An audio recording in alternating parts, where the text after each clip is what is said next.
Let's get this party started. Where all the girls at? I don't know. I don't know. They didn't show up. I called them. I told them we're going to be talking about hot Batman vs. Superman news. Do you think they got my invite?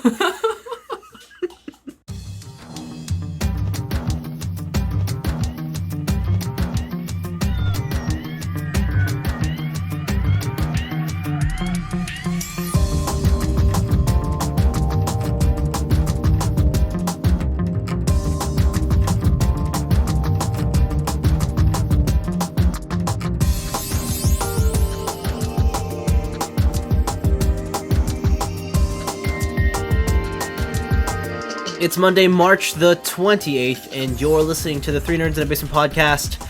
I'm Vince. And I'm Anthony. And this is the Geek Chic Culture Show. We talk about all the cool things in the world. It is the day after Easter. Mm-hmm. Easter Monday for some. Happy Easter, happy Fertility Day to others. Yep. And for some, it's just another Monday. True. So you're having a case of the Mondays. I feel sorry for you, but hey, we're here to cheer you up. And we're going to do that because... Man, I got a case of the Monday. We got a big show planned. Obviously, we're doing the Batman versus Superman movie review. Mm-hmm. I'm looking at the notes over here. We got a couple picks. Yeah, a couple picks. Some of them long, some of them short. Our weeks are pretty thin. Yeah. Interesting. Very thin. Interesting. The thinnest. Yes. Starting this one off with a PSA. All right. PSA to all you dog walkers out there in the world. I know where this is going. Especially if you're on like a path, like a walking path. Yeah, like a nicely paved, smooth path. Yeah, you know what? Like, be mindful of your surroundings. Be mindful of others. If you have let's face it, not everybody has a well-trained animal. Most people don't. Yes, most people don't. That's actually the sad truth of it. Most people don't. But they figure they put a leash on it and it's A-okay. And 9 times out of 10 that works out. But sometimes your dog could get out of control. So always hold that leash pretty tight or close, at least when others are around. Case in point, today I was biking. I was heading back home. And in the opposite direction there was a female walking her dog. Mm-hmm. Wasn't a large dog. Of course. It's obviously a tiny dog. I'm assuming she was Snapchatting on her phone because she wasn't looking at the dog. She was looking at her phone. Maybe she was looking at the dog through the camera. Maybe. Like, walking my dog. It's 2016. I get it. People do that while they drive too. I don't endorse that. What? But I understand that. At least do it at a stoplight. I understand that people do it. And yeah. Wait, are you being serious here? At least do it at a stoplight. People do it all the time when they're driving. At least do it at a stoplight. I think Lewis Hamilton recently got like almost fined in New Zealand because he did it on a motorcycle. Oh my god. Yeah. Anyways, yeah, keep your dogs in check. Today I was biking, heading home on the path, opposite directions. I saw the dog, I saw the girl. They were both on the left side. I was on the right side. I thought things were gonna be fine. And the dog's like, "Whoa, sick! A bike." Yo, and it's moving. I gotta chase it. So last second, there was a bit of slack on her leash. Dog jumped at me. Dang. Or jumped in my direction last second. And in those last second scenarios, you always have two options. Kill the dog, kill yourself. Just kill the dog. I think I would have gotten to a bit more legal problems if I killed the dog. No, man, it's her bad. So I went for the ditch and crashed. Yeah, that sucked. I should have bunny hopped over the dog. If I could, I would. But that's not a skill I have. Like do a sick bunny hop in like a tabletop. Yeah, no, I don't have those skills. I can go fast. I can't be flashy. Okay, as long as you're on the ground, you're good to go. Yes. So in the end of that, I crashed. My front wheel's kind of fucked, which sucks. Yeah, it's more than that. It's super bent. Like yeah. I mean, did you have to walk the bike home after that, or I rode it home. Oh, wow. It was a weird ride. Okay. It wasn't straight. Was it not the fastest ride? It wasn't. I could tell it was slowing down with each rotation, and I had to pedal a bit more. So I guess, you worked out a bit more. But besides that, yeah, it sucks. So just make sure your dogs are in check. Funny, though, is immediately after I saw the problem with my bike, I was like, shit. I know I just bought a new bike, but I didn't really want to wreck this one. No, right? Like, yeah, they're different bikes. I know. So I was like, fuck. But yeah, could have been my new bike, but it wasn't. So good. I guess that's the That's the upside? That's the right side of the story, I guess. But if it happens to me again, I'm running over the person. Cool. I'm just gonna go for the person. Oh, instead of going right for the ditch, you're gonna go left for the person? Yeah. Okay. I'm gonna see the person, and then I'm gonna stare into their eyes as I hit them. Like, hey, what's up? You're flipping through the air, just locked eyes. Like, Be like, hi. this is your fault. Speaking of needless violence, let's move into our review. Batman versus Superman. Yo, big blockbuster hit. Oh, totally. 170 mil at the box office. Yeah. That's crazy. A lot of money. Well, to be fair, a lot of marketing. Yeah, true. I feel like we've seen a lot of Batman versus Superman, a lot of talk about it, and I think just audience anticipation because, hey, DC's finally doing something that will hopefully rival the Marvel side. Like, they're getting into their big event thing. So, of course, everybody's excited. No matter how much shit you talk about it or think of those trailers, you are always going to go see it. Mm-hmm. Case in point, us. Yeah. I thought I already saw the movie, and I was just like, well, I guess I didn't, because here's some cool stuff. Speaking of which, what did you think of the movie? I thought that movie was really good. Ooh. I really enjoyed that movie. Oh. So this was, what is it, like 2.5 hours long? It's long. Yeah. I got it in the theater, I'm like, what time is it? So that's the thing, like, I also did that, but not in a negative way. Like, I didn't feel like it was 2.5 hours. Right? First off, the thing I like about this movie is that they mow through Batman's origin story. They're like, we know that you know that he was in an alleyway and his parents got shot. Yeah. So here's just like a quick scene, very like stylized, very dramatic. Yes. And this is his thing. Yeah, his opening story is done during the opening credits. Yeah. And I thought that was really smart, just not to make your audience like actually sit through a whole origin story again. So the thing I like about this movie is that it's the buildup of the relationship between Batman and Superman. And while like I don't know if it's comic accurate, it's the buildup for the movie verse of Superman's just like he's right, like people are right, I can't save everybody, and then who am I to choose who I save? Like maybe I should just go away, maybe I should end Superman. And then Batman is all like, this mofo is so reckless with his power, like because they did like almost like a retcon, or I guess it is a retcon of what, of the final battle between Zod.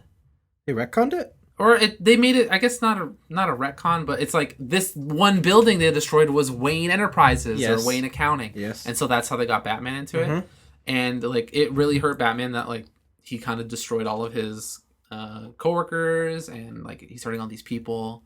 He's just like a force of nature, right? So he's like, no one can be trusted with this type of power. Like I need to put an end to Superman. And that's most of the movie. That's like a good chunk of the movie.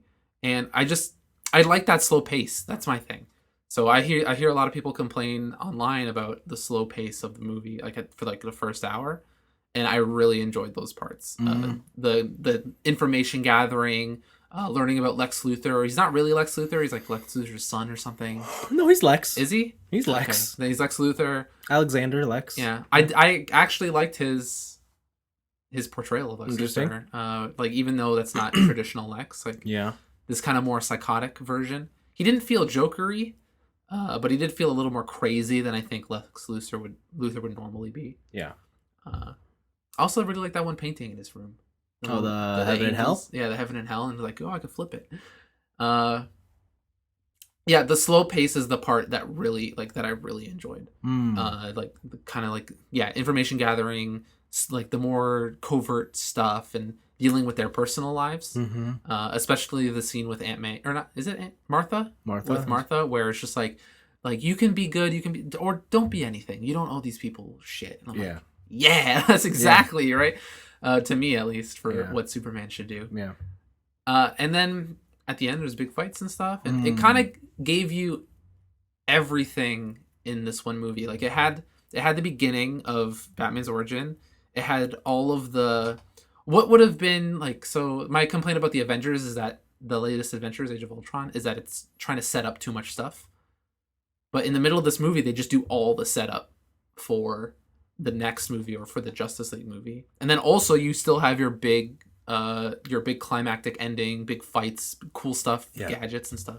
Yeah. And I thought this movie was like the complete package, and I don't feel personally that it tripped anywhere. Interesting. Yeah. Interesting. Okay, before you went into the movie, did you already read the reviews? No. Okay. So all I heard was like I saw a quick snippet on like I was scrolling through my Twitter feed because I didn't see it opening day. I saw it on a Saturday, like in the middle of the day. And so I was scrolling through my Twitter feed before the movie, and then it's just like, oh, internet in outrage about Superman, and like this Superman movie's garbage. I was like, okay, I got to put this away before like the headlines get to me. And then like I read the reviews afterwards, and I just kind of didn't agree with anybody. Okay. All right. Cool. I enjoyed the movie too. Okay. Not to the level that I think you enjoyed it though. Okay. Like I feel like you really enjoyed I really like that movie. Yeah. I think that movie is awesome. And to say that you liked it better than the Avengers. I think that movie's better than Deadpool. Okay, see, I don't think I would agree with you there. No, I don't think I would agree with you. Well, I don't know. Okay. Batman vs Superman. I thought it's weird to quantify because that's a single hero story and this is more of a team thing. Yeah, but I do definitely like it more than Age of Ultron. I can't agree with you there. Okay. No. I think so I guess there's two sides to this one because it's what you know of these characters and what they're supposed to represent and what is this movie trying to do. Yeah. And I think if you're a longtime follower of DC comics and stuff, then you're gonna hate this movie. But you just said you don't really know them. So like the only DC stuff I've been following is the Suicide Squad, and that was when New 52 happened. So you don't know so you don't know the original. So I don't really know the original. And so like that's the one thing. Like my girlfriend, she really hates how Harley Quinn is portrayed in the new Suicide Squad movie, because she likes the old like jester Harley Quinn with like the two pigtails and like the black and red suit, right? And I'm just like, I just don't care. So maybe that's like blasphemy for some people, but to be fair, Harley Quinn's not really a comic book character. Yeah, true. It's more like animated. Yeah. So I mean, that's where that comes from. But so like if you're a big Superman or Batman fan, I know this movie. There's a million places where this movie will come for your heart, rip it out, and crush it. Well, especially I think we did it originally when we discussed the trailer for this movie with the Martha scene. Like Martha would never say that in the comics. Well, no, that came more from Man of Steel when Pa Kent would say that stuff too. Yeah. And because the reason Superman is so good is because his father, his parents. Yeah. But that changes the whole dynamic of this character and why he questions himself. And I thought that was a really cool twist. I mean, I guess for me, we've had those Superman movies before. We know everything there is to know about classic Superman. Maybe it's time for a change. And I'm okay with that. Yeah. At some point, like I always felt that a lot of those older Superman movies, not the Man of Steel one, they fell flat because Superman is this like perfect, impossible ideal. Yeah. Right. And no matter what, he's gonna do the good thing at, like no matter what the cost, right? Because he can. And that's kind of what makes Superman boring, I would say. Yeah, that's a classic argument against Superman. I would agree. And I think his movie, or at least this cinematic universe, is trying to change or trying to take a spin on that to make him more interesting. And I think it works. I think the direction they're going for it works. I'm not too sold on the execution of it. Okay. And how they've been leading up to it. On the Batman side of things, I really like Ben Affleck as Batman. How do you like his skinny bat car? It's fine. Yeah, like cool. For some reason, as soon as I saw that car, I just thought of like the Nolan North Batmans. Nolan North? Or sorry, Nolan North. What's his face? The Christopher Nolan. Christopher Nolan. There you go. Nolan North Batman. The Christopher Nolan Batman vehicle, and I just like, man, that car went on a diet. Like he got skinny. Yeah. No, I like Ben Affleck as Batman. I like how he literally gives zero fucks. So that's the other big thing. Yeah. Is Batman breaks his golden rule in this movie. Yeah, he breaks two rules. He kills people and then he uses guns. So yeah. So if you're a Batman purist, I can understand why that would upset you. And like, I think if you walk into this movie and you're thinking like, I'm gonna see the two greatest superheroes fulfill their complete ideals, you're gonna come out crying. Yeah. You're gonna come out crying. And I think it's an interesting direction DC's taking, just because Marvel's been trying to from Marvel's side, they've been trying to capture the spirit of what makes their heroes so popular stuff. And that's generally, I suppose, like, if I had it my way, that's what I would want too. Okay. But I think it's interesting that DC's gone this other direction and said, hey, let's adjust for the times. You know, certain topics are being discussed and raised. Why don't we apply them to our heroes? Yeah, so like the topic of xenophobia. Yeah, like let's apply that to our heroes and see how that affects them. And I think that's really cool. But there's parts in this movie that, to me, that just don't quite work. And they really stand out as moments. Like there's a lynch point moment in the movie that you're supposed to be sold on, and when it happened, I burst out in laughter because I thought it was so dumb. Was it the dream sequence? No, I thought it was how Superman convinces Batman to team up with him. He just pushes him? No. Which part was that? So, we're going to go into spoilers now, but I mean, hey, you guys don't really care. Oh, with Martha. Yes. Okay, yeah. Full I was all our reviews, full spoilers. Yes. So we're going. So you're talking about the Martha part. I'm talking about them. So, let's just set it up. Superman is in Metropolis going like, who's this Bat character in Gotham making his own sense of justice? And everybody laughs at him like, yeah, it's Gotham, it's the shits, who cares? Yeah. And Batman's like, you killed my employees, you're no god, you're whatever, blah, blah, blah. Absolute power corrupts absolutely. Yeah, and then, that's fine. They have their motives are against each other at work. Cool. Mm-hmm. Let's stick with that. But right before they come into contact, Superman has this, like... He's given this ultimatum that he has to make, which just adds on to it. Mm-hmm. And it feels like that ultimatum completely disregards their prior motives for fighting one another. I think that's what it was meant to do. Like, they write themselves into this, like, check out these sick motives, but this ultimatum is going to mess it up so we can curve the story. I think it works for Superman's side. Yeah. I don't think it works for Batman's side. Batman's did seem kind of rote. So, like, or, like, just forced, I guess. Yeah, and, like... So, essentially what happens is, hey, we both have the same mom's name. We're both mama's boys. Okay, I'll be your best friend now. Yeah, right. So, in the moment, I was like, oh, yeah, they do have the same first names. That's pretty cool. Yeah. But then afterwards, I was thinking about it, like, as I came away from the movie, I'm just like, that's a little forced in retrospect. And then when Batman goes to save his mom... Yeah. He goes, I'm a friend of your son's. I'm like, oh, so now you're BFFs? Like, that's what's happened? I would have guessed the cape. Like... Yeah, and I'm like, and it's instant. Like, it's instant enemies to friends, and I'm for such a ridiculous reason. Mm-hmm. Okay.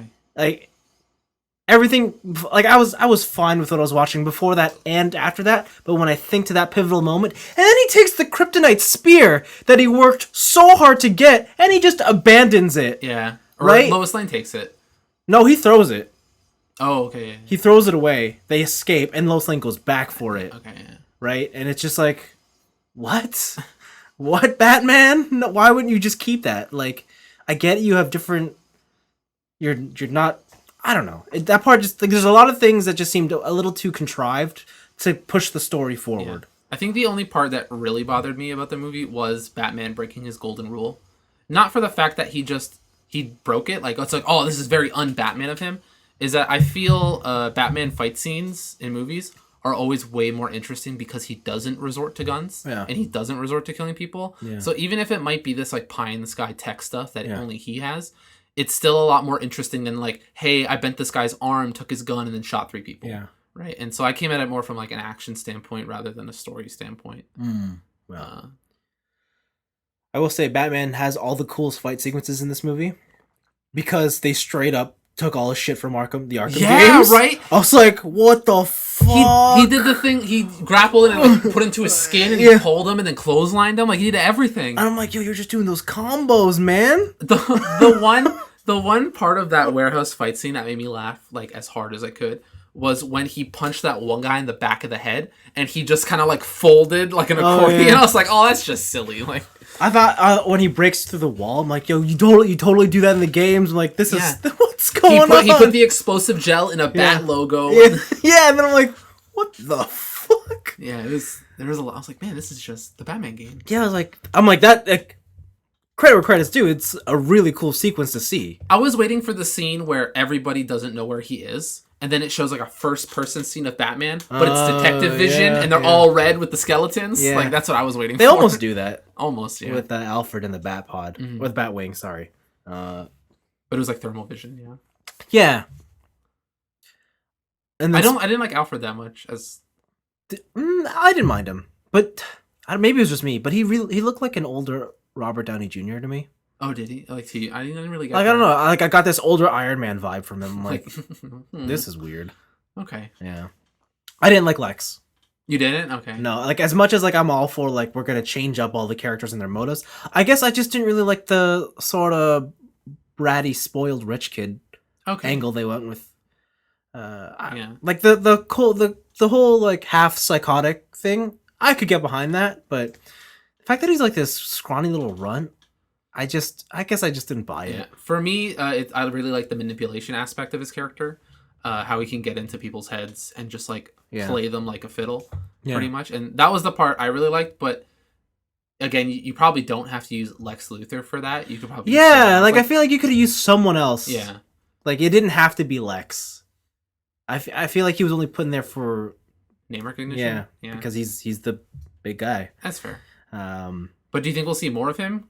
Yes. Yeah. Okay. Yeah, probably. Because they did shave his head at the end of the movie. Yeah. Another thing I was surprised by was how early Wonder Woman's introduced into the movie. I didn't realize she'd be there, like doing her own little recon bullshit. Yeah, it stole the thing. Yeah, and why was she doing her own recon bullshit? She need that picture. For what? First, she need a new Facebook profile.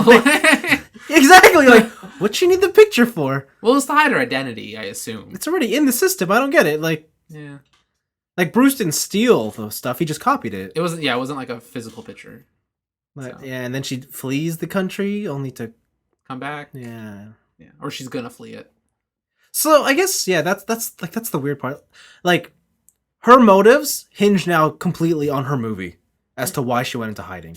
And that puts a bit of pressure on that movie, but that's a story for another day. So yeah, I also so the one scene with the dream sequence where it was neo-Nazi Superman, yes, and Batman was in the desert, doing some Spec Ops: The Line shit. The part at the end where it's the fake wake up and the Flash appears through time. Yeah.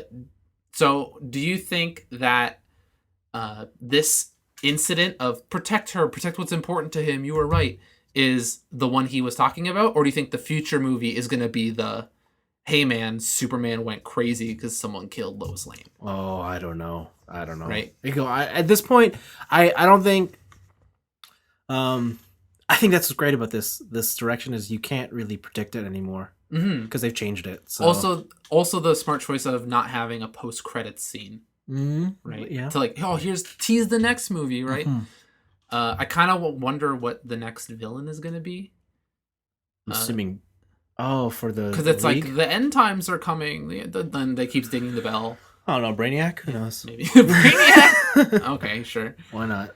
And they give you like a little taste of the rest of the crew, like the Flash. They give you a little bit of Cyborg, a little bit of Aquaman. Yeah.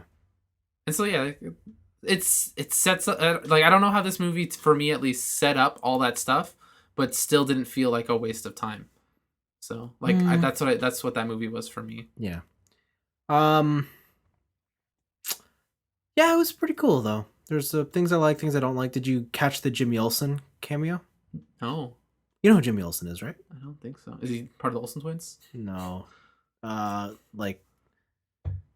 Kent's sidekick, the photographer. Jimmy Olsen, redhead. Okay. Is it that girl that Lawrence Fishburne keeps ragging on? Did they gender swap him? Or? No. Oh no, I didn't see it then. So Jimmy Olsen's kind of like the super innocent, like I guess in many ways he's sort of the audience character, like you're Jimmy Olsen. Okay. And like, oh, my best friend's Superman. I take pictures of him and I work for Lois Lane. He was the spy that Lois Lane went in with to at the beginning of the movie that gets shot in the face. Oh, really? That's Jimmy Olsen. Oh, wow. So it's a lot of fan backlash from that. Yeah, because like Superman's supposed to be dead at the end of this movie. Yeah. But then they have that like that Inception thing of just like, oh look, the dirt raised a little bit, right? Yeah. So it's like, well, Superman's not dead. Yeah. There's a Justice League movie. He can't be dead. How are they gonna bring him back? So that's the. I was thinking about. I'm like, of course, to make a Justice League movie where you have Superman around at all times, is you have to kill off Clark Kent. True. Right, and then you could just have them all together at all times, because Bruce could disappear. Who fucking cares? Yeah. Wonder Woman is she's there. Invisible. The Flash. Does Flash. she have an invisible jet? I don't know. Not in this one apparently. Okay. But yeah, that was just what I was thinking. I'm like, yeah, you kill off Clark Kent, you have Superman everywhere. But then of course, Lois and his mom will know. True. I mean, you can't really hide Superman. Yeah. But let's talk about the fight sequences. They were all pretty cool. Man, my favorite fight sequence was the initial like, meet me at this abandoned warehouse. Yeah. We're gonna fight, and he shoots him with the kryptonite. Yeah. And they start having like an even match. But the one scene where Bruce has him up against the wall, and the kryptonite effect starts to wear off, and his punches go from like full-fledged like beating punches to like he's just not moving, and then it's like it dents his armor, and he's like, oh no. That scene was so awesome. Yeah. Just even like the small things like Clark, we have to work together, right? And he just shoves him, and he like throws him like 2 football fields. He's like, and every time, Batman's like, oh my god, what have I done? What have I got? You're just like, oh fuck, this is gonna be tough. I really like that they announced like Superman is pretty much unbeatable. Yeah, he is. There are like certain instances within comics where they go through some crazy roundabout ways to defeat Superman. Yeah.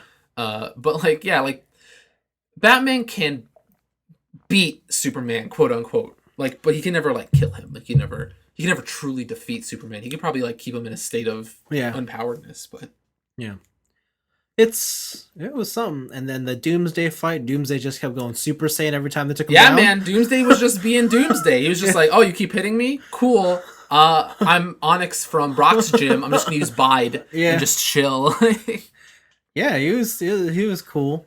Wonder Woman had some neat moments. I liked his use of portraying superpowers, where like Wonder Woman would just be like kind of chilling, right? And then when she does her like supersonic running, it goes poof and it shows the sound wave, but like the camera stays where she was. Like she was too fast for the camera. Yeah, like I like those kind of effects. Yeah, I really like the Doomsday fight because every time I cut to Batman, it just showed him running away and dodging. Yeah, that's it. He never fought. It was just running. So that was kind of funny. But yeah, I think have we covered everything? I guess we covered the weird Flash sequence. We covered the flashback. The flashback. You're funny. We cover I think fight scenes, story. Like, did you find the beginning boring at all, or no? What happened in the beginning? Well, just all the setup. Like, did you recon and all that stuff? I thought it went on a bit too long, especially Lois's stuff of hunting down the Bullet, and it was Lex all this time. Like, she had to fly to Washington and stuff. I'm like, we could have chopped that down a bit. That was a cool scene, though, when they were in the hearing and she turns the jar and it's like grandma's. Yeah. Oh, no, that's cool. That was fine. Like, I was cool with all that. A lot of the Batman recon stuff might have not needed. Okay. The movie could have been tighter. I think they could have chopped off certain segments.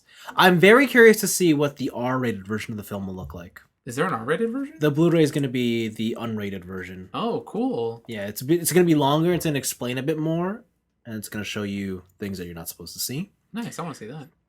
You know what? I will say, if you have kids, don't take your kids to see this movie. So that's the thing. I saw the movie at 11:30 a.m. Yeah. It was just me, my girlfriend, and then a bunch of parents with their kids. And some of the shit in this movie, I'm like, how? Yeah, you should, like, don't take your, like, you know when you're an adult and you hear that saying, never meet your heroes? Yeah. This is like doing that to your kid. Don't do that. Like, this is something that maybe, like, you should show them when they're in their teenage years and they don't really, and heroes don't mean as much to them anymore. Yeah. But don't, like, if you have an 8-year-old, don't do it. Yeah, because, like, this version of Batman is more of, what was that one animated series we watched where it was old Batman who just didn't fucking care? The Dark Knight Returns. Yeah, it's like Dark Knight Returns Batman, he's just branding people. He's just why is he branding people? He's just like, I'm just tired of this shit. Like, I'm just gonna go buck wild, right? And then Superman's kind of all like questioning himself when really Superman should be this like, oh, I'm gonna fight for justice and everything. But that like when a kid sees Superman just kind of like, man, like that kid's also gonna be like, if Superman can't handle this, then I don't know what I'm gonna do. Like, yeah. It's a cool movie for moody teenagers, bare minimum. Like, that's the moody teenagers is the minimum age that should be seeing this movie. Yeah, I guess in many ways I'm glad I watched the Christopher Reeve ones as a kid. Yeah. You know? And cuz like to us now like oh, that's not really a realistic portrayal of anybody. Yeah. But to a kid and what Superman is supposed to portray at least, like a kid would look up to that. A kid would like want to base his life around being the best you can be and always doing good no matter what. Yeah. Right? That's a shame. Yeah, and it's not for the fact that it's like, there's like some questionable themes, like when they kidnapped all those girls in the basement or whatever. But oh, yeah, they did. Yeah.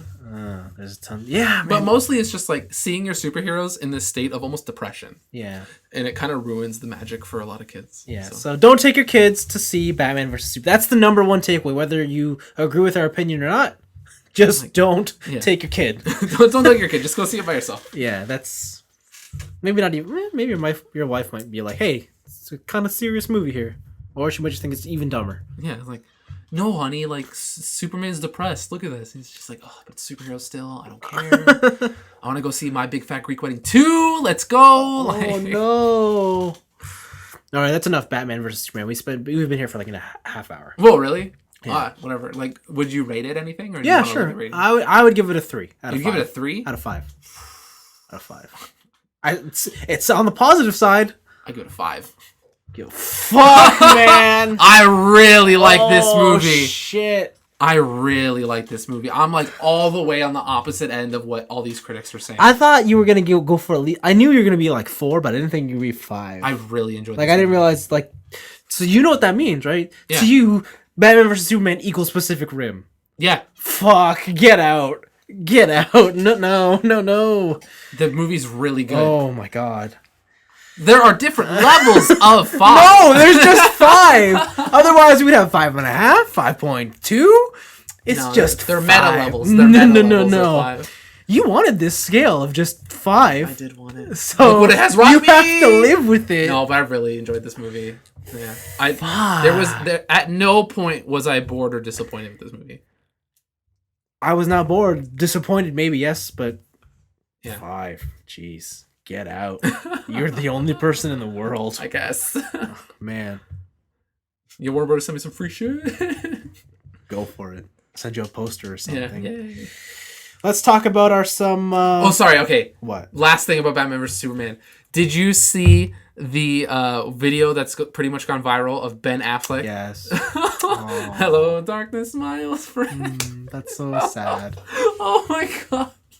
That video's so good. It doesn't matter though, because the preceding article to that was Batman vs. Superman is the 5th best premiere film in the world. Best grossing premiere. Yeah, so yeah, it's sad, but like I just don't want to see it go down the way of Transformers, in that every movie is considered horrible, but everyone just sees it. But it. Everybody sees it, and it makes billions of dollars. So they're like, they have no reason to fix it or change it, because to them it's like, we're still making the money. We're not doing anything wrong. I thought you gotta vote. You guys gotta vote with your wallet. You're voting wrong. Yeah, man. But I will say I'm glad I paid. Like, I don't feel like I got ripped off. Yeah, see the movie. Obviously, I'd give it a 5. But your opinion doesn't matter anymore. All right, let's move over to picks. Do it. Or do you want me to start? Nintendo to stop making Wii U's in 2016? Sure, we'll start with that one. Okay. Yeah, so around March 22nd, I believe, a news story appeared on Giant Bomb. It was Nintendo to stop production of Wii U consoles in 2016. And it went up. It's just like, they're like, so the Japanese Financial Times, the Nikkei, usually a very reputable source of any business news going on in Japan. I like the Wall Street? Yeah, pretty much. And they came out with a thing saying that Nintendo is planning to stop making Wii U's. Uh-oh. Right? And it's like, so I'm like, man, that's stock. I got a collector's item. Shut up. You don't. No, I don't. But it actually did affect their stock. Of course it would. Right? So like, after you told me I can see public companies like earnings reports and stuff. Yeah, you looked it up. I've been looking them up. Oh. So it did actually hurt their stock. Like not as much as you would like, not like a terrible amount, but it did go down. Yeah. But the thing was later, they issued a statement saying that there will be continuing Wii U production for some additional time. So that still doesn't tell us that some additional time. So that doesn't tell us that Nintendo is still not going to do it for the end of the year, but maybe they'll go for the end of the year and some change. I think they're going to make a last holiday bank. That's it. Exactly. Like I think it's going to be here's my Q3 rush, right? Here's the holiday season, and then we'll see how it goes. If it goes pretty well, maybe we'll drag it out into Q4. But by the end of this fiscal year, we're done. And the thing is like, man, homie, like NX is some announcement about the NX is coming at E3. Like, there's no way. Yeah, of course. Just because the Wii U seems like a lot like Nintendo has abandoned it pretty much. Well, not abandoned. That's harsh. They've abandoned it. I won't say abandoned. All the cool games are going to be on the 3DS. They've abandoned it. Sharp FE. It's like one game, dude. But Sharp That's FE. one game. Sharp FE. They put out one game per year. Babysitting Mama 2. Wow. You don't know that's not coming out? You don't know it's not coming out to 3DS. True. Put the 3DS in your baby. But yeah, so like they are winding down production on the Wii U. Good. And it's most likely because of the NX. Good. So it was just a really shocking statement to see like, oh, they're just like, hey, out of nowhere, no more Wii U's. It's like, whoa, how are they going to make their money at all now? That's a trick question. Did they ever make money on a Wii U? I don't think Nintendo's one of the only companies that doesn't use their console as a loss leader. Oh yeah, that's true. So, yeah, you're right. So they're always making money on purchases. That's why they're so garbage. Oh yeah, sorry. That was really inside baseball for listeners. So what a loss leader means is so when companies sell consoles, usually they use those as a quote unquote loss leader, and that is they're selling these consoles at a loss. Yeah. And it's not as bad as a business move as you would think because it gets consoles in the hands of people because those companies also take a portion of game sales. Yeah. So as long as there's enough people with those systems and they're buying games, they can easily make their money back off of royalties from game sales. Yep. So that's what a loss leader is. Generally, it's common amongst when new companies enter a market. Yeah, and you can't really compete with the big dogs right away, right? Yeah. So. But traditionally consoles have always been loss leaders. Mm-hmm. And Nintendo's like with the Wii. I don't know about the GameCube and the N64, but I know with the Wii and the Wii U that they did not lose money on. That's true. On those consoles, on selling those consoles. That said, they make bank from their handhelds. Yeah, they make money. Yeah. Damn. All right, so Wii U price drop incoming confirmed. Okay, good. Get it while it's hot. Oh, we're breaking the stories here. Next up is a sequel to the cult classic anime favorite. Mm-hmm. Fallucco. Yeah, I love that show, and you hate that show. I do. Actually, I have a story. Okay. So yeah, I love Gainax. Mm-hmm. Recently, I've actually been watching the Gainax shows again to see which ones I like, which ones I don't like. I actually rewatched Fallucco on my second time around. Now that I knew what was going on, mm-hmm. I found it a lot more enjoyable. Okay. So I get it now. I see why. The whole coming of age story and the. To be fair, I've also watched that show like 5 times. Oh, have you? Yeah. Oh, okay. That makes a lot of sense. Right. So like at the first run, I'm also like this was just weird. Yeah. And then when you start seeing like the kind of stories behind it, it's like this. Yeah, it is the coming of age story. Yeah. But just with robots. Yeah. The second time around, once I knew the general gist and I was able to appreciate more of it, I'm like, this is a really good show. Mm-hmm. Oh. All right, awesome. It's no Gurren Lagann. It's no Evangelion. It's no Gunbuster. I'm not saying it's Gunbuster. Listen, barely anything is Gunbuster. Okay. But I'm saying it's a good show. Oh, it's a good show. Anyways, Adult Swim. What? Adult Swim has announced that it's bringing back this classic. So Adult Swim is making it? Adult Swim is providing the finances. But can you guess the studio making the anime? I'll give you a hint. It's not Gainax. Yeah, I was gonna get it. It wouldn't be Gainax if you were asking me this question. Yeah. Is it Trigger? No. Oh, I don't know then. It's Production IG, who's most famous for Ghost in the Shell. Oh! How's that for a weird... Yeah, like, what? Huh? What? Yeah. I don't understand. Yeah. That's like if Firefly came back and someone told me Michael Bay was in charge. Oh, man. Like, what do you do? Anara is now Megan Fox. Yeah, it's like, but... What? Why? So, okay. So how does the licensing work for this? Because I assume Gynax still owns the Fully Cooley brand.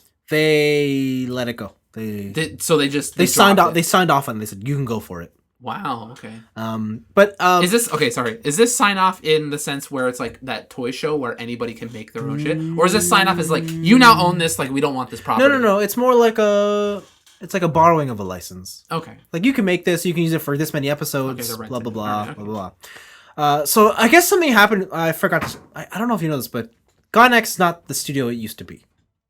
I would assume so. Like the time these Evangelion movies are taking to come out, like I would assume so. Yeah, so there was after I think Gurren Lagann was sort of like their last big project, like as a full studio. But it's such a good show. Of course, and it shows. But after that, the studios, like a lot of the big names at the studio, they kind of split. Oh, okay. So one of the co-founders of the studio left. He took some of the team with him. They made Trigger. Right? Okay. Oh, that makes a lot of sense now. Right? Okay, yeah. So they're Trigger, which explains why I like their show so much. Some of them stayed, and then another group branched off. The other group that branched off, they kind of do like independent work for the people. Okay. One of them was one of the co-founders of Gynax, and he was in charge of Fully Cooley. He's coming back to do this project for Adult Swim. Nice. Original voice cast is coming back. Wait, English? No. Okay, because like it's by Adult Swim, like. But it's gonna be subbed. Yes. Okay. Yeah. So that I'm sure it's gonna be dubbed eventually, but it's gonna be subbed. Also, like the double Fully Cooley isn't that bad. Like it's okay. Yeah, maybe on your first watch that might be easier to digest. Yeah, like all the weird stuff plus Yeah. reading subs, like you might just want to do the. Yeah, I think that was my problem. Yeah, like the dub's not bad. Yeah. Okay, sure. So he's come back, voice cast come back, and the band, the Japanese rock band that was responsible for the music is coming back. Mm-hmm. Or they're hinted at coming back. I don't know who else is coming back. I don't know how much of the original team is coming back. The Pillows, you mean? The Pillows, Yeah, they're coming back for it, yes. Okay. Yes, I don't know how much of the original team's coming back, but it seems like the men at the top are there, and hopefully this creates a good project. It's going to be 2 seasons of 6 episodes each. Nice. So I don't know when it's meant to come out, but it's happening. I want to watch that show. So yeah, all right. Speaking of shows, mm-hmm. the Netflix original series Voltron: The Legendary Defender is coming out. But Vince, Voltron's an old show for old people. Now it's a new show for young kids. Oh my gosh! So Netflix hasn't really said much. They haven't. They have showed a teaser, and it's basically Voltron combining like Super Robot style. Nice. But it's CG. You know, like that 2D CG thing, that mix. Yeah. It's like that, and it's done by an American studio. That's okay. That's whatever. So you know when you watch Gal Gadot transform and it's super cool? Yeah. Think that on a budget. Aww. But you're like, but it's 2016. How could it be worse? I don't know. Like you watch and you're just like, you can cut a lot of corners with CG. Yeah, like they've got all the big motions down, but when it comes to the finishing touches, it's just not there. Like there's the things in Gal Gadot where it's like when the train runs through the torso. Right, to create the shoulders. Yeah. And like little latches lock into the train and like it lowers, or like really intricate hand motions within gears and stuff. Yeah. Like, so it doesn't really have that stuff. Oh, okay. I'm still optimistic for the show now that I have Netflix, but actually will I still have Netflix by then? Anyways. It's premiering June 10th. Look forward to it this summer. Yeah. I find it weird in the like maybe a listener can explain this to me, maybe someone knows. But I find it weird in the world of animation where things seemingly are getting cheaper and cheaper to do, that more shortcuts are being taken with animation quality. Right? Where like I look back at the one we always we talked about after you watched it was Cowboy Bebop. Yes. Where like that animation style just kind of seems quality through and through. Yeah. Like it doesn't matter if it's a big action scene. It doesn't matter Yeah. if they're just talking with each other. Yeah. Right. And nowadays, like it's two people are talking to each other and they might as well be still frames. Right. Like there's no life in them as they're talking, and it's just weird. Like because in an age where it's like, oh, now we have all these computers, we can make things faster, cheaper. Yeah. Like I just wonder why they're taking shortcuts. I think it has a lot to do with teams getting smaller. Oh. Because there's so many shortcuts, a lot more can be achieved by one person. And instead of having to have a whole team, I guess that one person's like, well, fuck it, I want to go home tonight. Like, okay, that's fair. The one that gets me is, so American cartoons don't exist as cartoons anymore. They're mostly CG things, right? And but the problem with CG is CG's expensive. It's really expensive. Which is rendering farms are expensive. Which is weird when you go to anime, because anime is trying to push into 3D, and the reason why? Because it's cheaper. Which makes like how expensive is animation? And like I know a lot of days they're outsourcing their animation to Korea. Yeah. But yeah, just how I don't understand. Yeah, so like I don't. What's going on with animation now that's making it so goddamn expensive? Yeah. Maybe it's like it could be like certain technology is obsolete now, so like it would actually be more expensive for me to hand draw these and put it in than it would be to. Yeah, I don't know. Yeah. But yeah. Anyways, Voltron's coming. Get excited. 5 lions come to 1.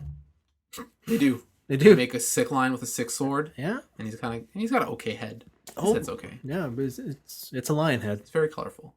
Yep. Okay. Next up is more on the video game side of things. Okay. David Hayter, the famous voice behind Solid Snake for us in the West, has finally spoke out about what he thinks of Hideo Kojima. Okay. I did not see this story until today when you're like, oh, I have to do the Google Doc. Yeah. And I'm just, what happened? Hayter has actually always had a very poor relationship with the fabled game. Whoa. Developer. Really? In fact, this goes back to... So I think when you say Metal Gear, it doesn't matter where you are in the world. You cannot speak of Metal Gear, and particularly its voice acting, without David Hayter. Yeah. Oh, well, unless you're only listening to like Japanese tracks, then some dude. Sure. Or, I don't know. But like, yeah. For most people, Metal Gear is synonymous with David Hayter. Metal Gear? Yeah. That's what best David Hayter. That's all I can do. I think as Kojima wanted to keep moving up and up in the ranks to become a big time dude, he also wanted to bring with him more credible voices. Oh. And I guess for him, Hayter never cut it because he was always just like, well, you're like, some dude. Yeah, you're like a D-list celebrity. If that. Oh, that sounds a little shitty. Metal Gear Solid 3, remember that? Yeah. Snake Eater? He originally did not want David Hayter for that. Oh, wow. He wanted Kurt Russell. Kurt Russell? Yeah, he wanted Kurt Russell.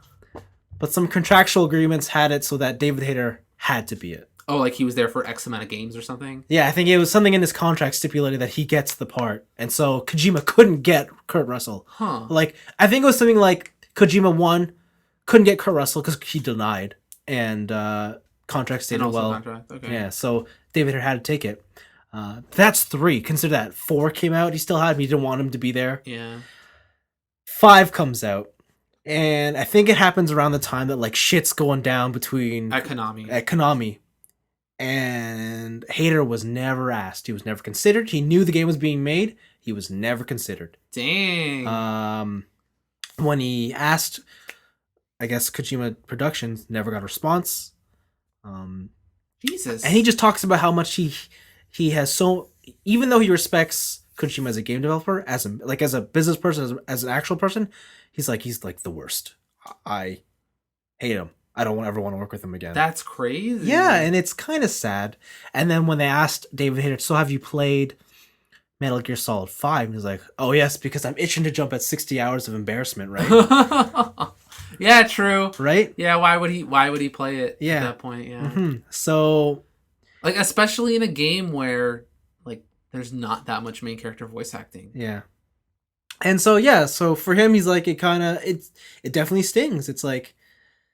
People ask him about 5, and he's like, to be honest, like he doesn't have any. So they ask him about V. Sorry about V. Yeah, they asked him they asked him about V. And he has no response, like, because he doesn't know what happened. I feel like that's kind of a shitty question to ask him. Yeah. Right? Yeah. And he's kind of actually hoping now that Konami has severed ties with Kojima, because they still own the Metal Gear license, that will eventually be brought back. So David Hayter could be part of the sick patchy slot. Yes. The English patchy slot. Yes. Version. Yo, listen, I'll go to Niagara Casino if they get a Metal Gear patchy slot. Like, I'll go. Yeah. So, but it's just interesting insight. I can't believe, there's one way to burn a bridge, and there you go. That is crazy, because David Hayter is just synonymous with Metal Gear. Yeah. Like, it doesn't matter how campy it is. Like, yeah. It is his voice. It's almost his baby. Yeah. Like, I want to say. And I just wonder what the working relationship was like. Just because from this side of the story, yeah, it sounds like Kojima is almost blinded by star power. Right? Yeah, I can see that. Yeah, right? He's just like, man, I need these, even though these D-listers are working for me and nobody has complaints. Yeah. Like, I just want Kurt Russell, because he's Kurt fucking Russell. Yeah. Like, or like, I want dude from 24, because I really like 24. Kiefer Sutherland. Kiefer Sutherland, right? And so, like, I wonder, like, it sounds like he's just starstruck, pretty much. And he's like, I'm in a position where I can meet these stars that I really want to meet, and I can use them in my games. Yeah. And so I wonder how much of it is that, or how much of it is Kojima just didn't like David Hayter's voice. And at the time of Metal Gear 1, like, that's all he could afford. Yeah, maybe. I'm sure it's not. It's a bit of everything. Yeah. But I don't think we'll ever hear aside from Kojima. Why would he? So that's the thing. He's so big now, he doesn't need to say anything. Yeah, he has nothing to gain from coming out and everything to lose. Yeah. So you won't say anything about that. So that's kind of sad. But these kind of insight stories are always intriguing to me. Like, when especially when I come to, like, famous movies with, like, famous relationships, and I find out, like, the actors hated each other. Those are my favorite. Like, I just hate all these people. You remember the movie The Notebook? Yeah. With Ryan Gosling and Rachel McAdams? Mm-hmm. Turns out they hated each other on set the whole time. They're really good actors, then. Yeah. Dang. And to me, I'm just like, yeah. Or what's that classic? Dirty Dancing? Yeah. They hate each other. Really? They fucking hate each other. That's awesome. Yeah, so... Man, they're really good actors. Yeah, Jesus like, Christ. That kind of stuff really interests me. I don't know why. So I love it when this kind of stuff comes out. It's interesting because they're forced in a position and they sell you on where it. You have to love each other. Yeah. Right? And they sell you on it, and just like, how could you do that? Like, that's like one step above, like, being dedicated to your craft. Like, there is no hint in The Notebook or in Dirty Dancing of, like, these people hate each other.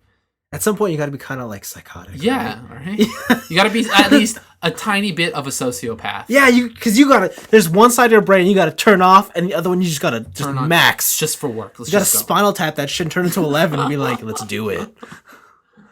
But... Yeah. But that is a really interesting story. Like, I'm definitely going to read the whole thing. Yeah, you should look it up. Yeah.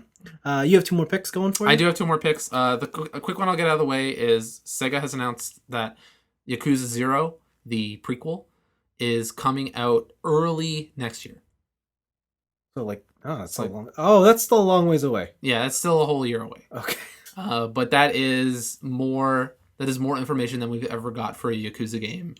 Oh, that's nice. Ever. Like, other than the first one.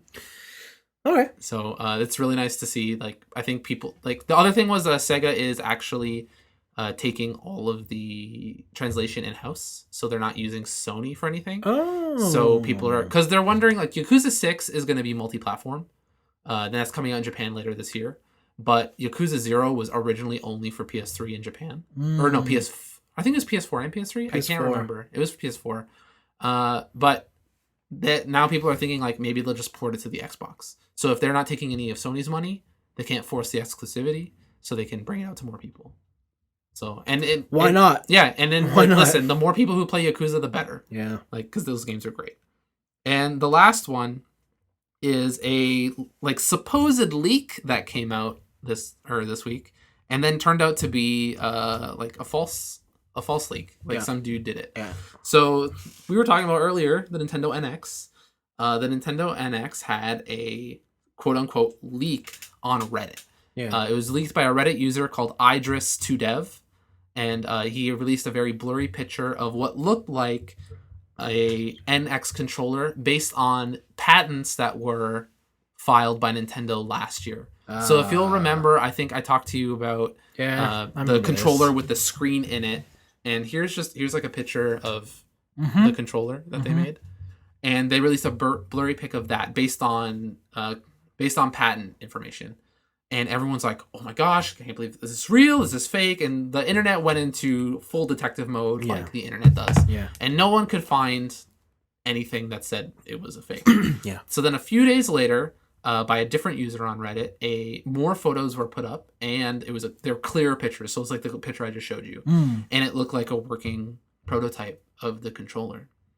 And then a couple days later after that, it turned out to be a fake. Okay. The fake was made by David M. He used a 3D model and then imported it into Photoshop.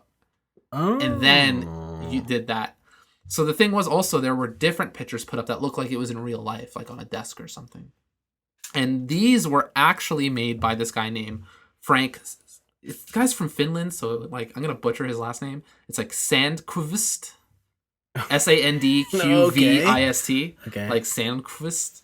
He is the co-founder of CNC Design in Finland, and he actually made a 3D model. Wow! Right, from a 3D printer. Why? To hoax the internet. Why? Because people are mean. I don't know. CNC ain't cheap. Well, if he's the owner, though, I guess. He's a co-founder. Like, he's like, whatever. Like, take it on my paycheck. That's true. And he's the co-founder of CNC Design. And, yeah, they made an actual 3D model. And afterwards, David M. and Frank, they both came out. And they're like, we felt kind of bad. Just prank. Like, it's just a prank. Like, so David M. posted up the models on his DeviantArt page. And then Frank came out saying, no, we did this. And they don't appear to be in cahoots together.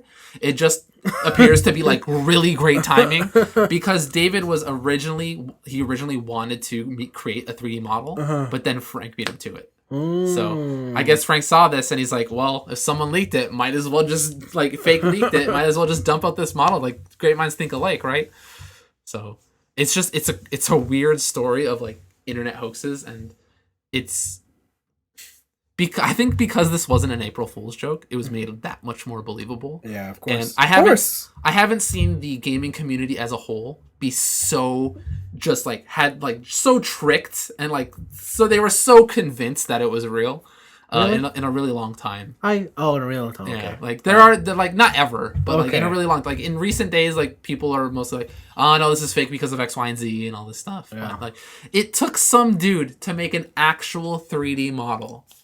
Right, wow. You had to go to such lengths to fool it. That's the world we live in today. Yeah, it's kind of nuts, and I like it.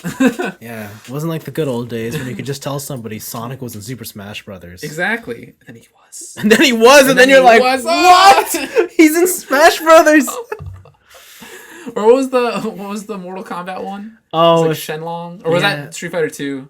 Yeah, you could hit their master. You could play as his name. I don't know his name. His name's Goken in 4. But it wasn't. It wasn't that. But you could play as their master. Yeah, if you like did some ridiculous trial that no one could ever do, right? Yeah. There was a Mortal Kombat one that involved being able to play as. Who were the ninja chicks? Oh, Katana and. Yeah, because there's one in the background, right? Tanya. Yeah, wasn't she originally a rumor? Yeah, she was originally a rumor, and then they brought her for Mortal Kombat X. Same thing with Error Mac. Yeah. So like that was just actually an error in like the macro code, but then they just turned him into Ermac. Like I remember in 2001 or 2000. Cybot. Oh shit! What was it? I was reading EGM. And I always knew, like, oh, this is the month. This is April. They're going to throw out those April Fool's joke. And you know what the one that I thought for sure was fucking fake? What? It was Final Fantasy joins Mickey Mouse. And I was like, that's fucking fake. Get out of here. Get out. I read the cover. I'm like, April? This is bullshit. This is fake. And then my life was changed. Then the realness happened. And then I didn't know what to do with myself anymore. I was like, what? What do I do? What happened? I've been reading this magazine for years. I thought I had it. But... And those games are still coming out. Man. Kingdom Hearts 3 coming at you soon. That's some fucked up shit. Oh, man. Remember, man? Every time we talk about April Fools, I get nostalgic for print game media. I'm just like, man. Speaking of print game media, let's go into our weeks, because this week I did something. Mm-hmm. Last week I talked about how I don't use my iPad, and I've been paying... So you created a 6-zine? You're selling it? No. Oh, okay. No. I went to Chapters and I bought the magazine instead. Wow. Yeah. Okay. So I was reading on my thing, like, something doesn't feel right. Yeah. So I bought the magazine. I'm like, this is what's missing. This is what's missing. I didn't, and then I was flipping through it. I'm like, oh, I like reading magazines, and I'm like, fuck, do magazines have so many ads? Where's the ad blocker now on this shit? Now they do. Yeah. Yeah. Even comic books have ads now. Like, you'll be reading, like, in the middle of Suicide Squad issues, like, it'll just be like, Arrow on CW, and then, like, the next page. Yeah. Yeah, because I was like, shit, magazines are thick nowadays. Yeah. And then I go through it, I'm like, oh, it's like 100-page book, 50 pages of ads. I mean, they're all targeted ads, so they're things I ended up being interested in anyways, but still, it's like, whatever. There was a good retro game magazine that came out a while ago called, it was like, I think it was just called Retro Game Magazine. Mm-hmm. And they had no ads. Wow. But the thing was, the magazine issue itself cost like $50. So, wow! So it was just this thick book going in depth on retro games, like whatever topic they were covering. I think it was quarterly that it came out. Oh, okay. Actually, that's like, I don't think it wasn't weekly. That's still not reasonable. Yeah. What am I saying? It was quarterly, but still, it was $50 an issue. Like, that's how they had no ads. Jeez, yeah, wow, that's crazy. But yeah, so reading magazine, the number one thing that I miss about reading magazines versus reading stuff on the internet or just anywhere else is I love page layout and clever use of text and fonts and images. I just love it. So that's the, like, with internet site, well, Squarespace kind of does this. Yeah, not really. No, they're not as clever. They're trying, but it's not as clever. Yeah. Like, that's the thing with web pages. Web pages are all built for you to scroll, to click and scroll, right? Yeah. But, like, there's like, looking at the page isn't that nice. Like, there's no artistry to the page. But, like, when you look in a magazine, like, again, old magazines, like, the way everything is laid out, like, this picture is, like, leaning into this article in a certain way that makes it look really nice. Yeah, and there's a lot of clever things to do sometimes. Like, I was reading, so it was a bike magazine, right? Yeah. And there's, like, a review of a bike that I was wanting to read. But the author did it all in emojis. Oh, that's cool. And I was like, what the fuck does this mean? And she's like, for you non-millennials, jump to page whatever for the real review. And I'm like, oh, right, you can like, not link, but... Yeah, you can reference. You can reference other pages. And I was like, all right, and you can flip back and forth. I'm like, I missed this. I'm like, do I want to pay a subscription for this again? And I'm like, I don't know. So I learned doing certain projects and papers and stuff. Yeah. I learned you can cross-reference in Word. Okay. So I started doing, like, magazine-style layouts in my essay papers, and it's like, see figure 1, and then you click the link, and it scrolls up to the picture, and like, I'm trying to make it like a magazine. Yeah. It's pretty fun. Yeah, no, so that was fun. It was a good 20 minutes. It's too bad print's dead. It is dead. Just like they said in Superman vs. Batman. Yeah, it's dead, man. It's dead. You can't buy paper anymore. Oh.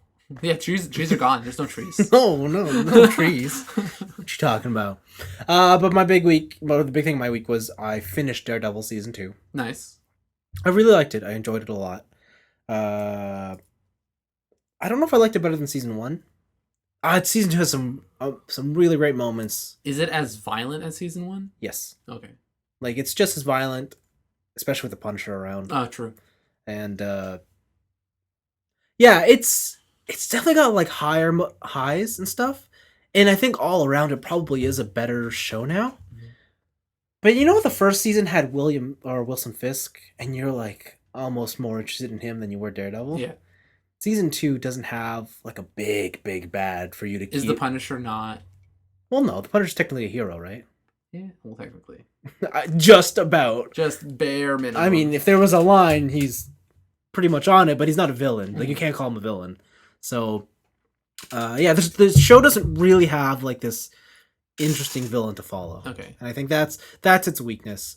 Also, going back to violence, there were times where it was just like, do the fights need to be this long? I was just like, I mean, okay, choreography's great, looks good, awesome, you're doing flips, but let's just move. Let's go. All right. So, for season 2, 2 questions. Oh. First one, is this another season where a side character is more interesting than the Daredevil? Like, is the Punisher a more interesting character to follow than the Daredevil is? Because you just said Wilson Fisk is totally the more interesting character in season 1. No. Okay. No. Because I was like, man, if they did that again, like, why is this show called The Daredevil? No, actually, this shows... I think the Daredevil is actually the strongest part of this, in that it shows how unhero-like he can be. Okay. In terms of, like... just beating on dudes? Or just being a bad friend. Oh. Just being a bad Matt Murdock. Okay. Like, just being like... Why are you friends with this dude? He's such an asshole. Mm-hmm. But, like, that's what makes him interesting. It's kind of like... I can't be a hero and be this awesome lawyer and hang out with all my friends all at once. I have to make sacrifices here and there. And I'm going to sacrifice my friends. Yes. Okay. Second question.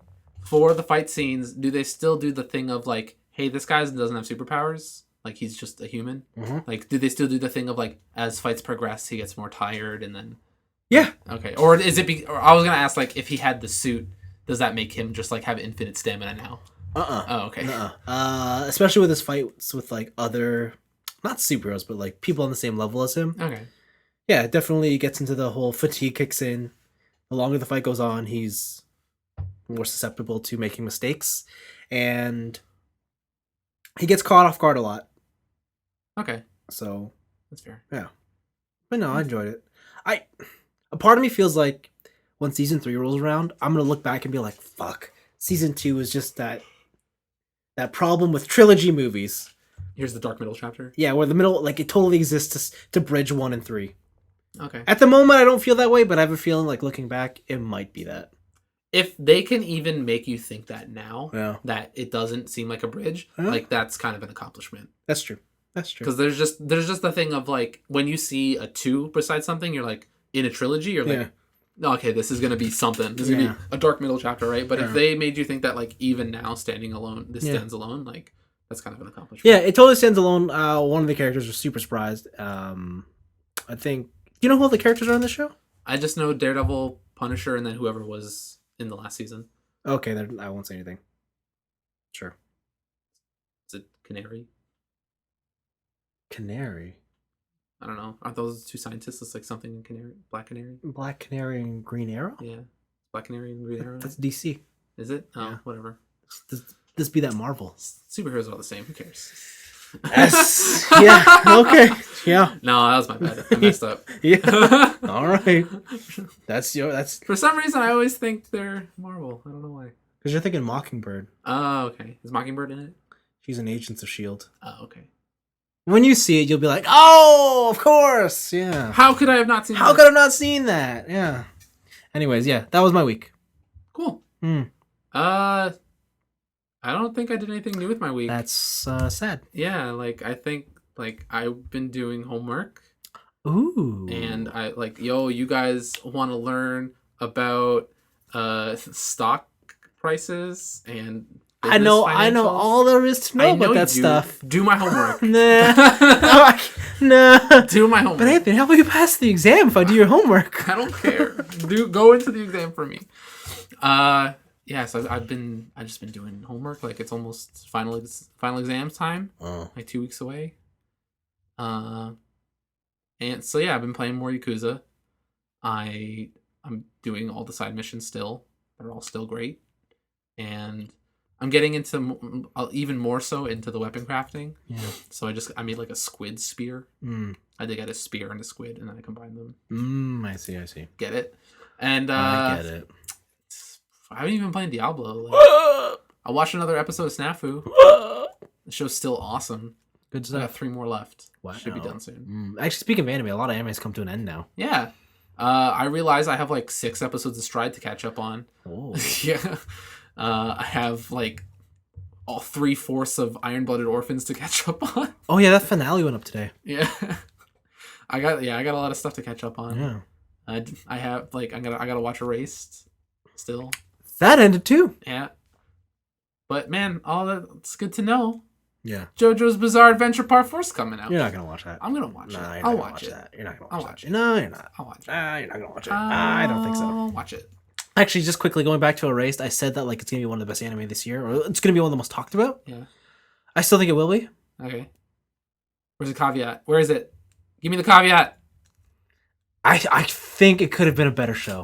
Oh, is the ending ruin it or? Mm, Wait, did you watch the ending or not? I did watch the ending. I don't want to say if it. I don't know if the ending ruined it. It contributed, but the first 4 episodes of that show are fucking incredible. Okay. And then the next 8, they're still really good, but they never managed to capture the magic of the first 4. Oh, okay. And when you watch it, you'll see why. And then I don't know. From the research I've done, a lot of the purists, like the big fans, say the manga actually has a completely different ending that makes a lot more sense and is a lot more powerful. Okay. As opposed to the route that the anime took. I think the way the anime ended was, I don't know. It was something. Okay. I'll take your word on it. You may love it. You may not like it. I wasn't a fan of it. I don't know. I have a lot of free time this week, so because just assignments and stuff are due later. Yeah. So I think I'll start it. Yeah. Well, no, the thing is like they're due later, and like okay, I've been adulting real hard. So it turns out if you do your homework when it's assigned, you have a lot of free time later. It's nuts. Anthony, aren't you just like, man, if only I knew this when I was younger? If only I knew this when I was taking my 2 other programs. Because I remember times where it was just like, oh man, this like 3-page single-spaced paper is due. Like it's not that hard, but it just takes a lot of time. Also, I started it at 11. And I have 59 minutes to submit it. Yeah. And now I'm just like, oh man, this thing that takes me like an hour or 2 is due 2 weeks from now. Mm-hmm. I'll just do it now. Mm-hmm. And then I don't have to do it in 2 weeks because it's already done. It sucks that like we learn these lessons when like yeah, so like I'm thinking to myself now, like I don't know, like this is kind of a weird situation, I guess, but like I don't know if me being like I was all those times helped me learn this revelation, or if it's just because I'm older. Mm-hmm. It could like I assume it's a mix of both. But like I'm thinking like, man, I probably should have waited to go into post-secondary rather than just jumping straight from high school and like maybe like focusing a bit more. Because like now I'm thinking about it like if I want like my mindset before was like as long as I hit that passing grade, like I don't care. But now as I'm older and I'm like, oh, I can do better if I put in the time. It doesn't take that much more effort. Yeah. But like past me has made like averages and stuff kind of garbage. And it's like, oh, I hate you past me. Like, why can't you just be present me? Or possibly future me? And so now I'm just like, man, like maybe I should have waited. Like maybe my mindset was too young for post-secondary. Yeah. No, like I definitely had that problem too. And with me? No. With learning. I thought you said you definitely had that problem with me. I'm like, no, what? I had that problem too. Oh, okay. Yeah. And the thing is too, like I see it in like a lot. So like they changed the curriculum a lot. So I'm in like earlier semester classes and stuff to get my upgrade. But like I see it in a lot of these kids who are just like 19 straight out of high school. And like I'm not gonna be that annoying older dude who's just like, man, maybe you should just do it now, right? Because I'm like, if someone said that to me when I was 19, I'd be like, what the fuck do you know? Like, I need to go to pub night. I need to go party and get smashed. Like, or I've become the annoying guy in class who constantly asks questions and uses up all of class time, even though the teacher is planning to like end class early. But I'm just like, listen, if I have these questions, most likely other people have these questions too. And because I'm paying this amount in tuition, like, I'm gonna get all my questions. Like, I'm gonna get my money's worth. So. Yeah. But yeah, like, my week's been, like, super barren of new stuff. Like, it's just been plowing through Yakuza. It's been playing a lot more Outrun. Yeah, that's pretty much it. Excellent. Well, I guess that's a good wrapping point. Yeah, we talked a lot this episode. We did. I think we're like hour 10. That's not bad. I was surprised considering how long we went on for Batman and Superman. Yeah. Yeah, maybe hour. Well, our weeks are super short, so that's true. Yeah. But yeah, happy Easter for those who celebrated it. Yeah, happy Fertility Day for those who celebrate that one too. Fertility Day. And here around where we live, weather's getting nicer. Yeah. Days are getting longer. I came in just a sweater and not a jacket. Oh, wow. And like, so that's a sign of the times. Yeah. Well, it's nighttime now, so it's not that much sign of the times. But yeah. What do you call it? Like I mentioned at the top of this episode, I bought a new bicycle, so I hope I get that this week, and then I can go riding around and remember to racing. Dodge those dogs, hit those people. Dodge the dogs, hit the people. Hashtag. Hashtag. Dodge dogs, hit people. That's like some extreme PETA activist hashtag. Like, oh, I should get a vinyl of that printed and put it right on the side of my bike frame. hit people, not dogs. Yeah. Yeah, that might work perfectly. Let's do it. All right, We then. believe in ourselves. We got ourselves a game plan. We'll see you guys in 1 week's time. Peace out. See ya.